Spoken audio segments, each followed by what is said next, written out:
کشمیری رہنما یاسین ملک کی اہلیہ مشال ملک صاحبہ ہمارے ساتھ موجود ہیں. بہت شکریہ مشال صاحبہ. سب سے پہلے تو کنڈولنسز. مشال صاحبہ، سید علی گیلانی کشمیر کے ان لیڈران میں شامل ہیں سرٹنلی جن کا انتہائی واضح موقف رہا ہے کہ وہ کشمیریوں کے حق کے خود ارادیت کے معاملے پر کہیں بھی لچک دکھاتے ساری عمر ہمیں نظر نہیں آئے. اب لے دے کر ان جیسے چند ہی لوگ بچے ہیں. تو کشمیریوں کی جدوجہد میں یہ جو خلا پیدا ہوا ہے، آپ سمجھتی ہیں کہ پر ہو سکتا ہے؟ یہ ہمارے سب کے لیے ایک بہت بڑا سانحہ ہے، ایک بہت بڑا واقعہ پیش آیا ہے. ہم نے اپنے ایک عظیم ترین، بہت ہی ایک اسٹانچ کشمیر کے سینئر موسٹ رہنما کو کھویا ہے، اور جس بے رحمی سے کھویا ہے، جس ظلم اور ستم کے ساتھ ان کو دفنایا گیا ہے، جو گروس ہیومن رائٹس وائلیشنز ہوئی ہیں، آپ دیکھ ہی سکتے ہیں جو ویژولز وہاں کی آ رہی ہیں. اور وہ ان کنفائنمنٹ تھے، ہاؤس اریسٹ میں تھے جب ان کی اللہ تعالیٰ کے پاس وہ چلے گئے اور ہم نے ان کو کھو دیا. ان کا اخلاق کوئی پورا نہیں کر سکتا. بہت یہ بات ضرور ہے کہ ان کا جو مشن تھا حق خود ارادیت کا، کہ کشمیر کو آزاد ہو، انشاءاللہ تعالیٰ ایک دن آئے، مگر بدقسمتی سے وہ اس خواب کی تعبیر نہیں دیکھ سکے اپنی زندگی کے اندر. مگر انشاءاللہ تعالیٰ ایک دن آئے گا، چاہے ہم ہوں یا نہ ہوں، مگر یہ خواب مکمل تعبیر پر آئے گا. مگر جو لاس ہوا ہے، آئی تھنک یہ ایک irreparable لاس تھا، اور اس کو صدیوں میں ایسے لیڈرز پیدا ہوتے ہیں، یاسین ملک کی طرح، سید علی گیلانی کی طرح، شبیر شاہ کی طرح، آسیہ اندرابی کی طرح.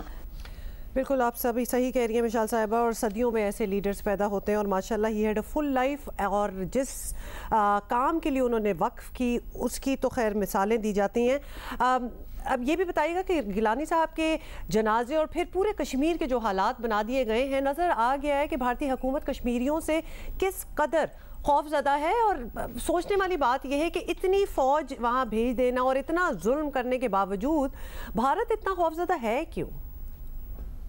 دیکھیں، بکھلاہٹ کی شکار ہے ہندوستان، اور گھبرایا ہوا ہے، اور اس کو پتہ ہے کہ کتنا بڑا اثاثہ تھے کشمیر کی تحریک آزادی کے لیے، اور جس خوف میں وہ خود اس وقت مبتلا ہیں کہ جس وقت ان کی ڈیتھ ہوئی ہے رات کو 10 بجے کل رات کو، تو اس کے بعد جس طریقے سے اتنی زیادہ وہاں پہ آرمی کے ٹرکس نے گھیراؤ کر دیا ان کے گھر کا، اور پھر جس طرح جس بے رحمی سے چھینی گئی ہے ان کی ڈیڈ باڈی، دنیا میں ایسی مثال نہیں ملتی ہے.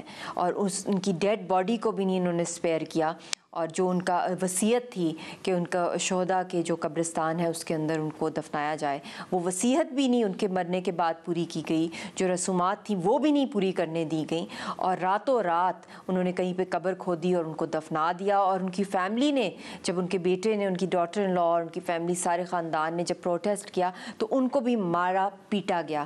تو یہ کہاں کا مطلب کہ میں کہتی ہوں کہ ایک ہر روز ایک نیا قسم کا جو بدترین ہم سنتے ہیں، ایک نیا ہیومن رائٹس وائلیشن ہوتی ہے جس کا کوئی تصور بھی نہیں کوئی کر سکتا کہ ایسی بھی بے رحم کوئی انسان ہو سکتا ہے یا کوئی سرکار ہو سکتی ہے. اچھا مشال صاحبہ، اب لگ رہا ہے کہ کشمیر کی آزادی کی جدوجہد آخری مرحلے میں ہے. عالمی طاقتیں اس وقت بھارت کا چہرہ دیکھ چکی ہیں، لیکن افسوس کی بات یہ ہے کہ ویسے ایسا کبھی کبھی لگتا ہے کہ ان کے کانوں پہ جونگ نہیں رینگ رہی. باقاعدہ ایکشن لینے کو کوئی تیار نہیں ہے. دنیا کو کس طرح سمجھایا جائے؟ یہ ایک مثال ہی کافی ہونی چاہیے. جس طرح ان کی آخری رسومات کو قابض بھارتی فوج نے ڈیل کیا دنیا کو باور کرانے کے لیے، لیکن پھر بھی کس طرح دنیا کو سمجھایا جائے کہ اب اس مسئلے کا کوئی سلوشن نکالنا ہوگا؟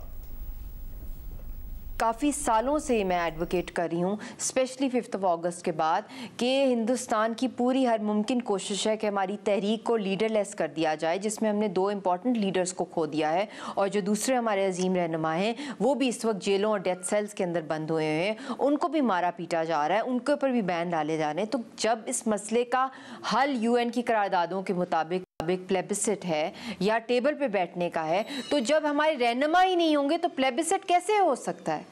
پلیبسٹ تو امپاسبل ہے، یا کوئی بھی سلوشن نہیں ہو سکتی. جب وہ چیئر ہی ہے وہی ہٹا دے ہندوستان، جو کشمیری ریپرزینٹیٹیوز کی ہے، ہماری جو حریت کی قیادت ہے جس طریقے سے ان کو، تو یہ تو ہم انارکی کی طرف چلے گئے ہیں. اور یہ تو ہندوستان کے لیے بھی جو بدترین آئی تھنک جو فیصلہ جو ہندوستان نے لیا ہے 5 اگست کے بعد، جس طریقے سے ایلیمینیشن وہ کر رہے ہیں ہماری لیڈرشپ کی، میں سمجھتی ہوں وہ ایک کھائی میں نہ صرف کشمیریوں کو ڈال رہے ہیں، نہ صرف ہندوستان کو، بلکہ پورے خطے کو اس تباہی کے اندر ڈال رہے ہیں.